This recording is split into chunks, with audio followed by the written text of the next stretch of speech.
Hi అండి, అందరికీ నమస్కారం. Welcome to my channel. నా వీడియోస్ కనుక నచ్చినట్లయితే లైక్ చేసి షేర్ చేయండి. మరెన్నో న్యూ వెరైటీ రెసిపీస్ కోసం జ్యోతిశ్రీ ఫుడ్ ఛానల్ని సబ్స్క్రైబ్ చేసుకోండి. ఇవాళ మన ఛానల్లో ఎంతో టేస్టీగా ఉండే పకోడా కర్రీ తయారు చేసి చూపిస్తాను. మరి ఇంకెందుకు ఆలస్యం, ప్రాసెస్ స్టార్ట్ చేద్దాం. పకోడా కర్రీ తయారు చేసుకోవడానికి ఫ్రెష్గా తయారు చేసిన పకోడీలతో చేసుకుంటే టేస్ట్ బాగుంటుంది కర్రీ. ఇక్కడ నేను 400 గ్రాముల పకోడా తీసుకున్నాను.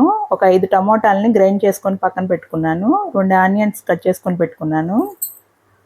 నెక్స్ట్ స్టవ్ వెలిగించుకొని కడాయి పెట్టుకొని ఆయిల్ వేసుకోవాలి.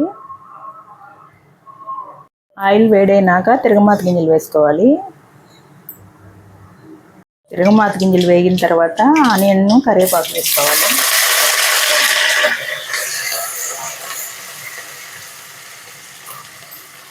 ఆనియన్స్ లైట్ బ్రౌన్ కలర్ వచ్చినాక టమోటా పేస్ట్ని వేసుకోవాలి.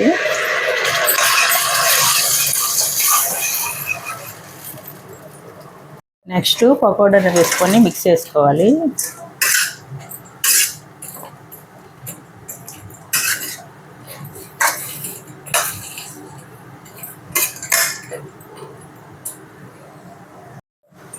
నెక్స్ట్ కొంచెం పసుపు వేసుకోవాలి.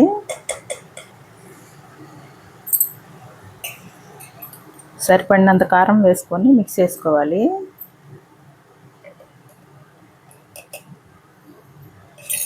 పకోడాలో పచ్చిమిర్చి ఉంటుంది కాబట్టి కారం కొంచెం వేసుకుంటే సరిపోతుంది.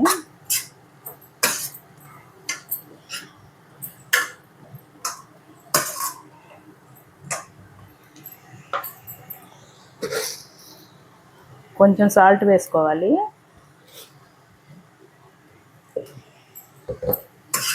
మిక్స్ చేసుకోవాలి.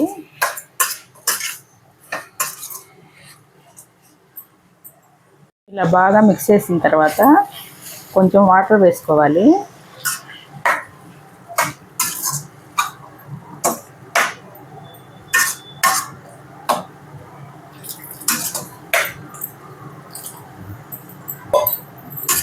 వాటర్ వేసుకొని ఒక 5 నిమిషాలు ఉడికించుకుంటే పకోడీ కర్రీ రెడీ అయిపోతుంది.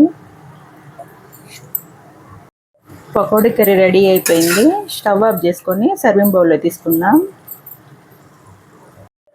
ఎంతో టేస్టీగా ఉండే పకోడా కర్రీ రెడీ అయిపోయింది. ఈ పకోడా కర్రీని చాలా తొందరగా ప్రిపేర్ చేసుకోవచ్చు. ఈ కర్రీ కనుక మీకు నచ్చినట్లయితే మీరు కూడా తయారు చేసుకొని టేస్ట్ ఎలా ఉందో నా కామెంట్లో చెప్పండి.